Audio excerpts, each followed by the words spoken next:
kung sila yung mamahal. I'll give an example to. Ito, okay. Secretary, I'm sorry. Anyway, doctor naman din, ano? Oh, good. Tama lang. Tramadol. This is a pain medication, if I'm not mistaken, right? Yung branded, 128 pesos and 50 cents. Yung generic, 9 pesos and 75 cents. You see the big difference, Secretary? So now, ito yung nakakapulabog. And I know this for a fact because I've been a patient several times at different hospitals. Sa mga inpatient, kung ano ibibigay sa pasyente ng doktor, yun na yun, iinumin ng pasyente and then i-charge na lang. Diba? Without asking the patient first na ang ibibigay namin sa iyo ay branded. Okay ba sa iyo? Or ang ibibigay namin sa iyo is generic. More often than not, wala nang question. So kaya nga, tulad dito sinabi ko, tramadol, ang laki ng difference. Although siguro, i-charge ito sa PhilHealth, pero PhilHealth is government. So nasa-shortage pa rin yung gobyerno. So my point is, dapat sa mga public hospitals, huwag na tayo magbenta ng mga branded. Yung generic na lang. Existing na po yung executive order on the use of Philippine National Drug Board generic drugs. Okay, so public Hindi, hospital. Only reason I can give as a doctor, because there are cases, practice po ako, may cases na generic ang binili ng hospital, pero hindi siya clinically effective. So hanggang mangyayari yun, nire-report namin yun sa procurement service. And that's the reason why some hospitals will carry probably the branded because the efficacy clinically is different. At sino po nagsasabi na mas maganda po yung branded compare sa mga generic? Hindi ko siya sinasabing mas maganda. Hindi, sabi niyo po efficacy. So may clinical study po. Yeah, because sometimes kapag nagpa-practice ka, bibili mo yung generic, yung binibili ng pasyente. No, I mean, Secretary, you said the clinical studies na mas effective branded kaysa generic. Can I see those clinical studies? They're the same as long as the bioequivalence and bioavailabilities are the same. So yun ang problema. Not all drugs are created the same. So even if they're generic, doesn't mean may potency. Minsan, yung percentage of the available active component is also lower.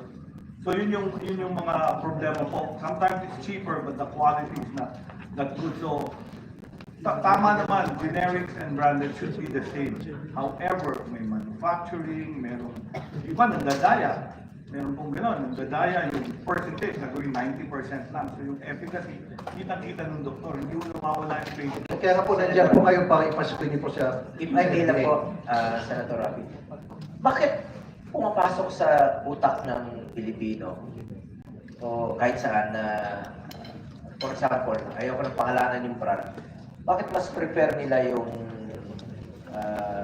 branded kaysa dito sa mga ordinary na generic? Yun ang naka-mindset na sa bawat isa. Bakit po gano'n as Secretary of Health? Hindi ko lang kung patient po yan. No? Usually, ang may tawag nila, yung hiyang sa kanila. Like if you're taking certain medications, kung papalit ka, mas mura, generic. Pero makikita sa monitoring, hindi tumababa yung sugar mo, hindi bumababa yung blood pressure mo. Yung doktor mismo, ibabalik ka dun sa gamot na pinumpisahan niya. So sometimes, it's really yung sinasabi kong clinical outcome. So yung doktor, binabantayan ko sa clinic, pareho ni reseta ko sa'yo, generic. Ang gagawin nun, mag-experiment siya, ibabalik niya sa branded, and then mapakontrol. Okay. So ito yung mga sinasabi kong differences. Secretary, kung gano'n pala, meron kayong mga findings, clinical studies, na halimbawa yung isang particular gamot, hindi siya effective kumpara sa isang branded. Dapat meron kayong mga listahan yan, and the public should be informed. And through the FDA, yan po yung hindi yung kayo nakakaalam noon. Mr. Chair, yan po yung sagot sa tanong niyo kung bakit may mga branded sa public hospitals. Kasi ibig sabihin nun, baka the previous year, yung supplier hindi maganda. Hindi lang po sa mga iniinom na gamot, sometimes sa anesthetic, may nakikita ganito, tinurok, hindi nagka-anesthesia. So, the next year, hindi nabibili nun. So, for safety, kung minsan bumibili po yung public hospital yung branded. So, yun Doc, po ang- pwede makasingit? I'm not saying you're lying, pero I'm saying na half-truth yung mga sinasabi niyo. I'll tell you why. Bakit piniprefer yung branded sa mga ospital, sa mga pharmacy, bakit nireseta? Kasi nga po, may tinatawag na junket. Alam niyo po yun. Yung mga doktor, ginugood time ng mga pharmaceutical companies sa mga seminar, sa abroad, schooling, free airfare, business class, hotel accommodation, food, entertainment, etc., etc. And we're talking about the millions of pesos or even dollars. Now, syempre, ito mga pharmaceutical companies, hindi ito manilibre, magugutay ng mga doktor na walang kapalit. What's in it for us? You scratch my back, I'll scratch yours. Ganun po yun. Kaya itong mga doktor, magreseta sila ng mga branded. Kasi yun ang nag-good time sa kanila. Yung generic na hindi nag-good time sa kanila, hindi na reseta. You follow me, Doc? Sorry. meron po tayong tinatawag na... And that's unethical, right? Meron po tayong tinatawag ng search share na Mexico Protocol, and the Philippines follows this professionally. All professional organizations are supposed to not accept yung ganitong gifts from the pharmaceutical industry based on the Mexico Protocol. At tayo po ay signatory and all professionals are expected to do so. Kung meron pong makitaan na ganitong halaman, kinakasuhan po yung pharmaceutical company at pinapenalize sila. So meron silang penalty from their own association, the Philippine Association of Pharmaceutical Industry. So nagse-self-police sila dyan. Among them, pag kami nagja-junket, yung junket po nung araw, kasi since we have accepted Doc, sorry, hindi ko na matiis po. Doc, were you born yesterday? Hindi po, alam ko yan, nangyayari yung junket nung araw, pero sinasabi ko No, po, Doc, ngayon nangyayari. You want me to prove? Oo, pero kasuhan natin sila, sir. So, meron tayong avenue to file cases against these people with the pharmaceutical industry, lalo na yung mga pharmaceutical na gumagawa ng mga gifts. Gifts like this should be declared as donations to the hospital or donations or grants to educational institutions. So kung junket siya, pwedeng kasuhan yung cases ng mga yan po. This practice violates the code of ethics of the medical profession for doctors because, number one, it affects their autonomy in giving the best and most affordable health care to patients. Number two, in a way, exploits patients for the doctor's personal gain. Number three, does not improve access to equitable health care. Now, Doc, you're saying na wala na itong Kaya jacket. pwede pong kasuhan. Marami pa po. Pwedeng kasuhan ng mga Even while we doktor speak, na tumatanggap po. even while we speak, meron na po mga naka-schedule na mga junket para sa mga, Doc, please don't laugh. This is a serious matter. Even while we speak, sir, even while we speak, may mga naka-schedule na po, punta sa US, sa Canada, sa Australia, kung saan bansa. Doc, let me finish. And I can prove this from doctors. May mga doktor po ako nagsusumbong sa akin. Ito yung mga mabait na doktor na hindi sila pumapayag, hindi sila tumatanggap. Even while we speak, may mga naka-schedule na po. As far as December na. Kuminsan, yung Las Vegas, yung isang hotel sa Las Vegas, punong-puno yan ng mga doktor from different countries, kasama din Pilipinas. Libre po yung airfare, libre po yung hotel accommodation, libre yung registration, libre pa pati pangsugal sa casino. Now, yan yung dahilan kung bakit matataas ang presyo ng mga gamot dito. Siyempre, yung mga pharmaceutical companies, kailangan nilang kumita din, bumawi. Tataasan nila yung presyo ng mga gamot nila. And that's the reason bakit itong mga doktor, hindi naman po lahat, na mag-issue sila ng reseta, mag-reseta sila ng gamot sa kanilang mga pasyente without putting the generic conversion equivalent. Kasi dapat po, di ba, maglagay sila sa reseta yung branded and then sa baba, generic or the other way around. May mga doktor na gumagawa niya, pero may mga doktor na wala, hindi nilagay yung generic name because busog-busog sila doon sa pharmaceutical companies na nag-good time sa kanila. Pasyente sa mga doktor na natamaan.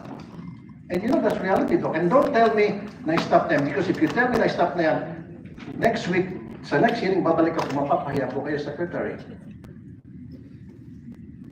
Mr. Chair, So, wait a minute, let me ask you. welcome So, there are charges against doctors. Okay. No, wait a minute. Against them should be filed with the Secretary, let me finish. Professional Let me Regulation finish Commission. first, please. Ang question ko po sa inyo, Secretary, you still stand by your word na wala ng junket, yes or no? Hindi ko po sinabing walang junket. Sinabi ko po, meron tayong Mexico Protocol at Code of Ethics. At kung may kaso na doktor at pharmaceutical na nag-violate nito, pwedeng mag-file ng kaso. Yan po ang sinabi ko, Mr. Chair. Then, it is your job, dyan sa DOH, para to find out bakit nangyayari pa rin ito. At kung nangyari ito, then sampa kayo ng kaso. Meron ba nasampa ng kaso? Wala.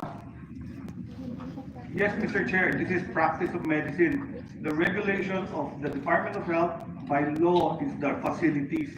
The practice of medicine is under the Professional Regulation Commission, Mr. Chair. Kaya nga po, with DOH and Professional Regulation Commission, then kasama ko kayo dyan, may coordination, then sampahan niyo po ng kaso, yung mga dapat sampahan ng kaso.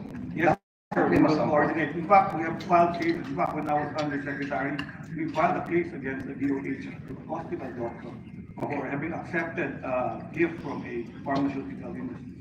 And you recognize, Doc, that this is rampant, right? Kasi if you said no, then I'll say you were born yesterday. I never said no, Mr. Chair. And I also never said it's not rampant. So, wala akong So knowledge. you agree with me that it's rampant? Na it's Wala akong happening? knowledge if it is rampant.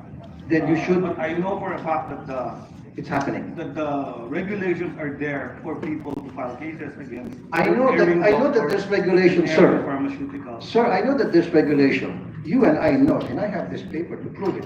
But what I'm trying to point out here, there's regulation pero hindi na regulate. There's regulation pero hindi na implement. Implementation is important. That's why we're here today. That's why you're there as the Secretary of DOH. And you have so many people at your disposal to make sure that implementation is going to be implemented. Yes, Mr. Chair. Yes, Mr. Chair, we will implement the law. Thank you very much.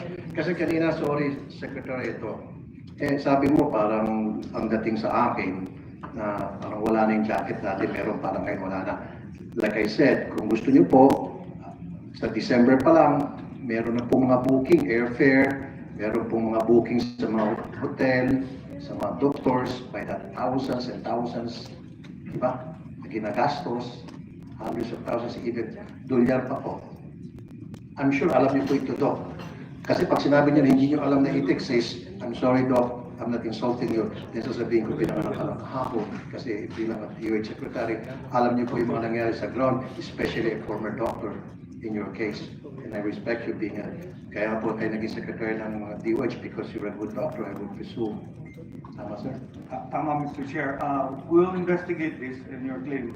We'll be happy to receive any knowledge that your office has, and we'll conduct a further investigation. And at the same time, we will be more than happy dito kung bigyan niyo po kami yung memo na papasa niyo sa mga doktor para magkaroon ng pagbabago sa mga ospital, magkakaroon po ng paskil kung mas mga patients. Rights, tama, Doc? Tama, Mr. Chair. Thank you. Dalawang question na po, Mr. Chair. If I may, Senator Tulfo, speaking about medicine, nandito po ang ating President and CEO ng PhilHealth. Can the PhilHealth also share its plan programs on making medicines affordable and accessible? Meron bang makakover ang PhilHealth na libreng medisina, itong mga generic medicines? At remember to the DOH also, former President Duterte issued Executive Order number 104, setting a maximum drug retail price on certain essential drugs and medicines. Ito po'y nag-set, di ba, more than 100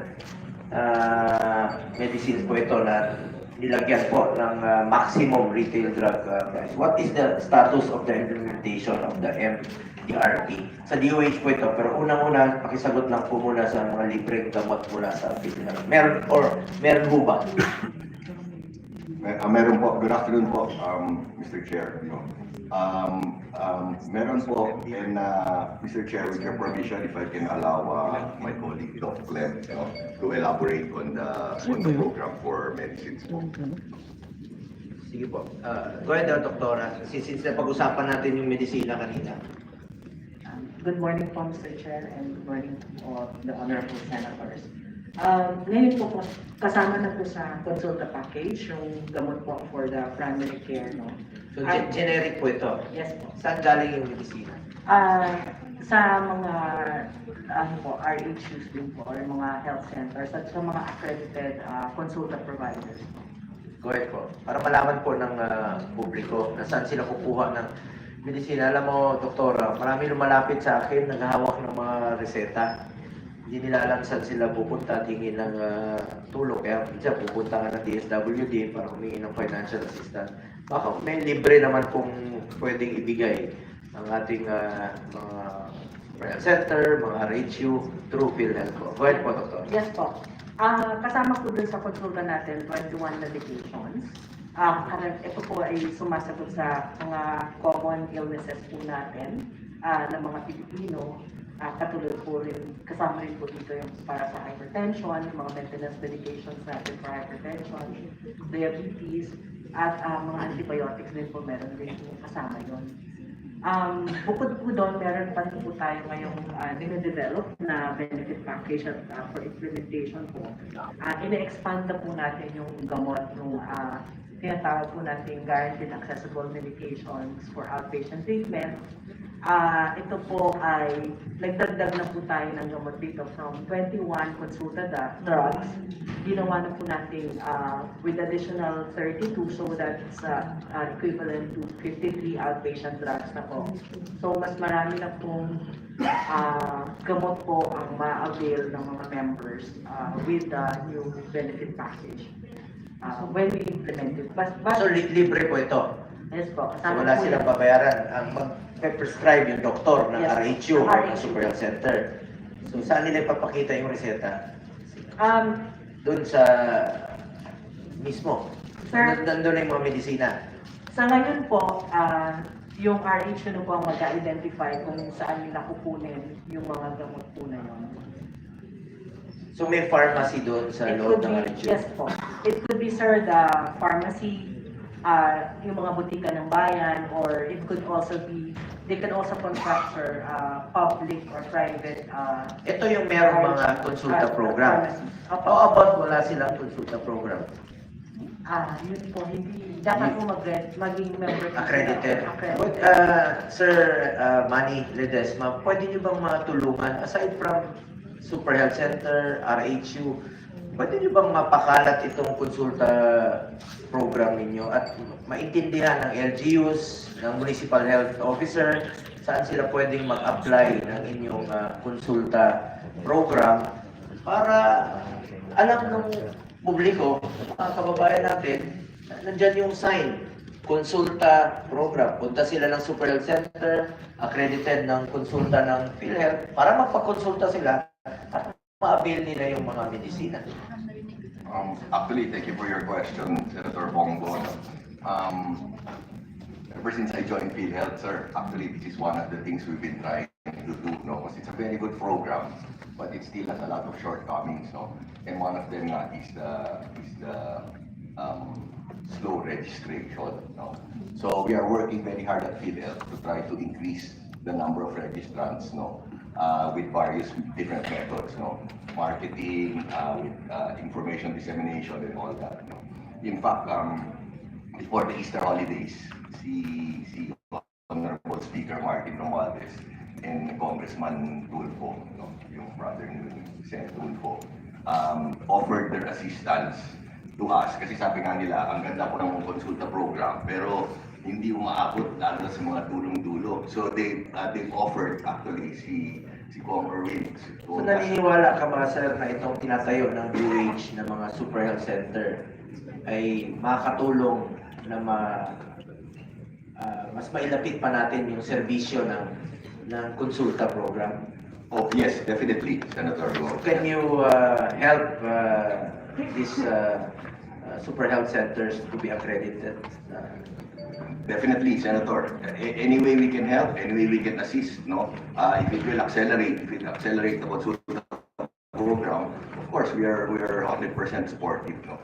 And we work very closely with the DOH SecDed, no? So walang problema yan po. Moving forward, we will definitely assist, no? In whatever way we can po. Magaganda ng mga programa, yung bukas program, mas mailapit pa natin yung serbisyo medical sa ating mga kababayan, Super Health Center, ito pong mga inyong karaban. Basta anong makatulong na ilapit natin yung serbisyo medical? Actually, Senator Go, at present, currently, we have 22 Super Health Centers nationwide po.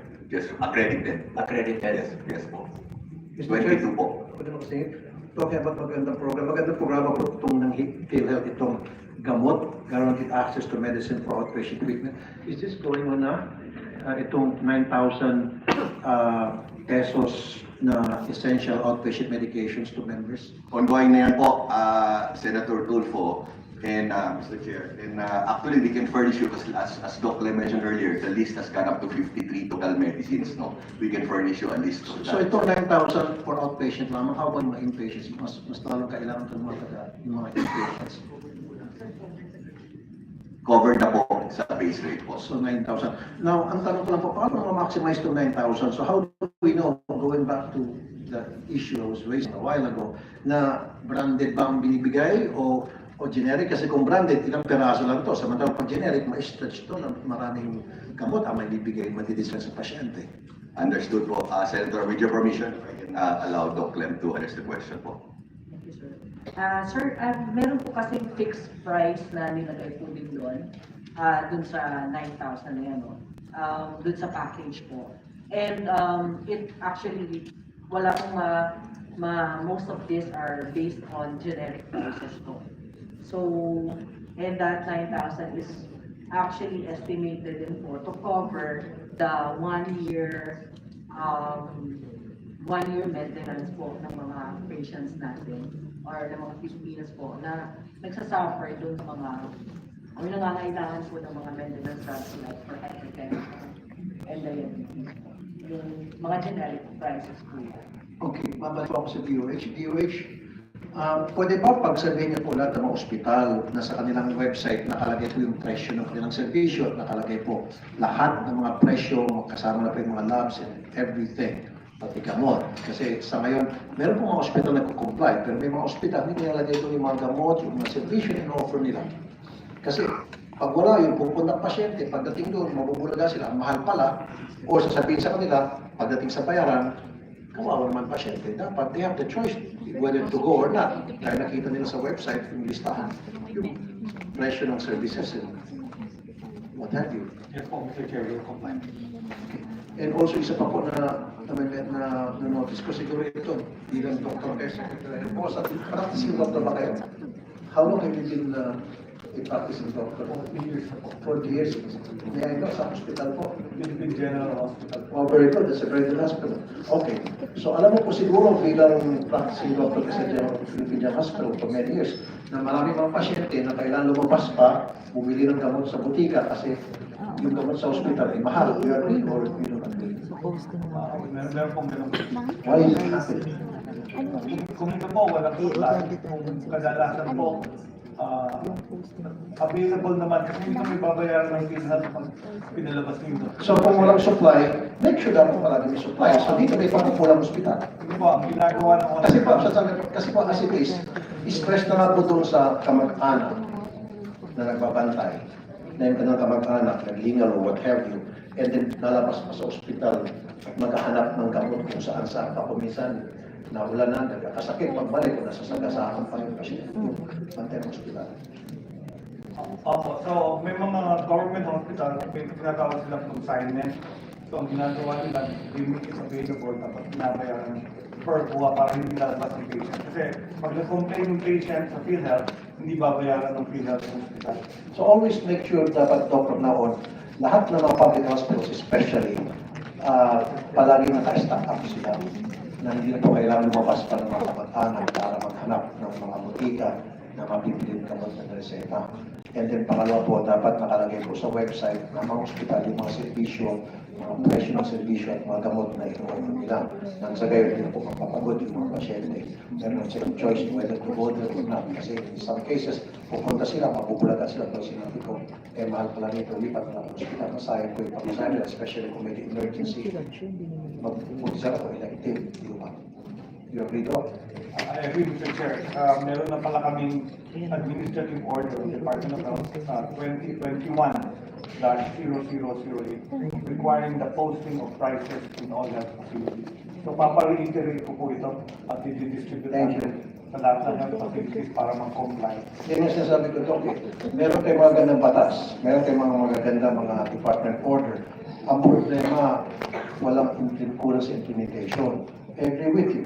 Kaya lang, tingnan niyo po yung mga website ng iba't ibang ospital.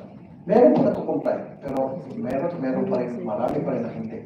So make sure dapat sila in compliance para hindi naman po nagmumukhang sayang po yung department order na yan. Hindi po ba daw? Yes, Mr. Chair, we will. Thank you, Dr. Herbosa. Thank you, Mr. Chair. Second, I suggest also the DOH and the PRC work together to find out this scheme, no? Isa rampant award din sa medisina na mahal, no? But bakit po ay nagiging reactive ang DOH instead of being proactive dito regarding these issues? We will invite the PRC in the next hearing tungkol dito sa mga medisina. Anyway, magdagdag pa lang, Mr. Chair, isa na lang. Doc, pwede bang mabigyan mo ng listahan or pwede maimbestigahan? I don't know, discarding niyo po ito. Yung sinasabi niyo, very interested po ako doon. Yung may mga generic na gamot, sabi niyo, hindi po effective. You use the word effective compared doon sa gamot na branded. So the public should be informed. We should know para iwasan na po yung publiko. Hindi na bili yung mga mahirap na kababayan. Sabi niyo nga po, hindi pala effective, nasasayang na yung pera. So yung mga ganong klaseng mga manufacture ng mga generic, dapat maimbestigahan o dapat makasuhan kung sino-shortchange nila yung pagmamanufacture ng mga gamot ng mga binibili mahirap. Why are you not doing anything about it? Has something been done? Meron naman, Mr. Chair, ating FDA, siyempre, nakatutok yan sa mga generic na. Meron na po ba napasara? Meron na po ba nadeklara? Kasi itong FDA, Mr. Chair, magaling lang ito maglalagay sa website nila na ito yung paggamot na ito, bawal, etc. Pero wag ka, matapos silang wala nang rate. No, this is what you need to do, Mr. Secretary Bosa. You tell your people, yung mga magagaling, mga hater nyo dyan sa FDA, na dapat yung sinasabi nyo hindi effective ng mga generic, you should expose that. You have to tell us that. Para hindi na po namin bibili. Hindi na bibili ng mga mayroon na kababayan. Hindi na dapat iraseta. Dapat iba na yan. I-recall na yan. Yes, Mr. Chair, we'll do that. Kung hindi ko pa sinabi, hindi nyo gagawin. Meron akong nagawa. Hindi na I would like to show me proof na meron akong nagawa. Base doon. Kasi it came from you. It came from me, right? You agree? So kayo po mismo nagsabi, meron kasi mga generic na hindi effective. Kunti lang yung kung anong formula, whatever. Doktor ka, ako hindi. Sabi mo, kaya yung mga doktor, nakita na hindi pa rin bumaba yung blood or anything, blood test, kaya na tuloy-tuloy pa rin pag-issue doon sa branded. So dapat yung doktor na yun, nagsumbong sa inyo, sa FDA, para yung FDA investigahan yung generic na manufacturer na yun. Sa kayo, yun ay ma-recall, mapasera, or I don't know what needs to be done para hindi na ma-shortchange yung mga pasyente. Thank you, Mr. Chair. Paliwanag ko lang siguro yung proseso sa ganito. No? In the hospital, all the doctors can report to our drug committee for drugs na nakita nila na either hindi effective, may adverse event, or hindi ginawa yung sinasabi niya efficacy. At nire-report ito, ini-study ito ng mga experts. So yung committee na to, drug committee ng hospitals, sila nag-a-analyze ng lahat ng report ng doctor. Thank you. Thank you. So ito mga nag-a-analyze ng mga doktor, ng mga gamot na sinasumiti ng mga nag-dispense sa mga pasyente, hindi ba iniinformahan yung FDA para yung FDA gagawa ng aksyon? Tapos po, yung drug committee, pag nakita nilang valid yung claim ng doctor, nire-report nila to sa FDA. FDA. Thank you. Now, give me a list of these reports that were passed on to the FDA by these doctors sa mga hospital na nakita nila hindi effective sa mga generic na gamot. Give me a list. And then gusto ko makita kung meron mga nakasuhan o meron na bang na-recall. Give me a list. Yes, Mr. Chair. When? Sa next hearing, pwede? Next hearing, Mr. Chair. Kasi ayoko bumuka tayo parang nagsapusap lang dito tapos next hearing wala pa rin pala. Para tayo mga envoy dito. Yes, Mr. Chair. Tama to? We will come back. So next hearing, I would like, please submit us those reports. And then gusto ko po, yung sinasabi niyo po, galing sa inyo, pasintabi sa mga manufacturer ng mga generic products, ng mga gamot, gusto ko, ma-recall na po yung mga hindi effective. Yung hindi nag-meet ng international standard na para maging effective yung isang maging potency ng specialty. Okay, give me a list of those drugs. Thank you, Doctor. Thank you, Secretary. Thank you, Mr. Chair. Salamat, Secretary and Senator Raffy. Alam niyo, mas interesado ang media dito sa next question ko eh. Ano muna tayo, break tayo konti sa mahabang discussion. May nagpapatanong lang po sa akin, isang media from TBS, si Ma'am Sheria, to Secretary Bosa, due to high heat index right now, no? 42 sa Metro Manila, 43 pa nga po sa ibang lugar. To Secretary Bosa at sa lahat ng mga health experts na gustong sumagot dito, and even online, gusto nyo sagutin ito. Baka na po, ang pinapatanong nila ay ito. Nag-issue kasi ng statement yung former secretary, now Congress woman, suggestion lang, advises women not to use underwear at home this summer. Tapos pinapatanong po ng media, how about men? Do you suggest any comment on this secretary? Pinapatanong sa media.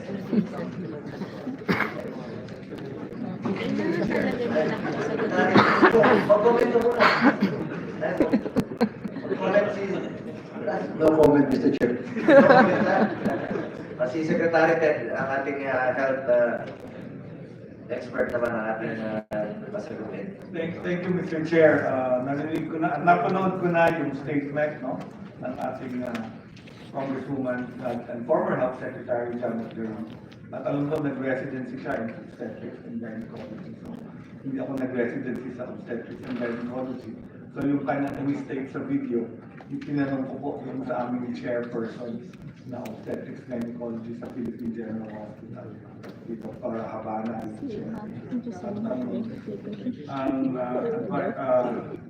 Ang advice naman niya ang usual advice for women suffering from candidiasis is really to wear cotton underwear. Is an option kung ayaw niyo mag-commando, mag-cotton underwear because it also does not trap moisture. Siguro yung pawis during moisture kasi allows the fungal infection to proliferate. So, yung basis on Ay, nakaka-apekto po ito sa fungal infection. yeah, related to the fungal infection and the heat. Diba? Pag mainit, pinapawisan, may moisture dun sa ating private areas of women. So it can lead to candidiasis or itchiness dun sa kanilang genitalia. So, May basis naman po. aside from women, so sa men, same ang advice nyo po. More sa women kasi yung pH ng female genital tract is better than something. So sa men, hindi masyadong problema. So I think possible yun, that's an advice. Some gynecologists actually advise that to prevent. Pero siyempre may treatment. Basta na-find out the cause of the vaginal itchiness is due to candida. May treatment naman po for that. May cream na. As women, Yusek Ernie Chong and Yusek Laksamana, do you have any comment? Mr. Chair, I would frequent my OBGYN also, and she also recommends using cotton underwear for women. How about you, Yusek Laksamana? Thank you, Mr. Chair. Aside from the using of cotton underwear, of course, we have feminine wash that will really also prevent development of fungal infection. And do you think would it affect the family planning, Secretary Ted? Makaka-apekto ba ito sa family planning since It might affect the man na katabi niya. Kasi kung wala nang suot, baka akalain niya, paisip na signal ng male na bakit mo lang suot yung katabi ko. So, baka. But it's theoretical po, Mr. Chair, theoretical. Anyway, Dr. Mata. Si Dr. Mata, ano yan eh? Yan yung doktor na chismoso. Marites. Gusto mo mag-comment, Dr. Mata, since expert ka sa chismis. You're known to be Marites. Marites? Opo. Bakit ka Thank Marites? you, Mr. Chair. Actually, pediatrician din po ako, Mr. Chair, at I agree with Secretary Herbosa. But bottom line, we have to control pa rin yung ating hydration pa rin and avoid talaga sa maiinit lang na lugar. So, pwede pa rin mag-underwear naman. Then just adjust your environment and just hydrate. So pwede pa rin po. But yes, I agree po sa na-answer na po nila, Mr. Chair. So ano bang bagong chismis dyan ngayon? Secret mo na, Mr. Chair, kasi atin pang pina-finalize kung nagbalikan na. Anyway, going back to DOH, infectious disease cases may rise with El Nino. No? Ano po bang preventive measures ng DOH dito, Secretary? For the El Nino or the heat wave, usually ang number one infection ay yung mga foodborne and waterborne illnesses. So infection, yung food madaling masira when the food is prepared before eating or reheated, ang chances na mga bacteria, mga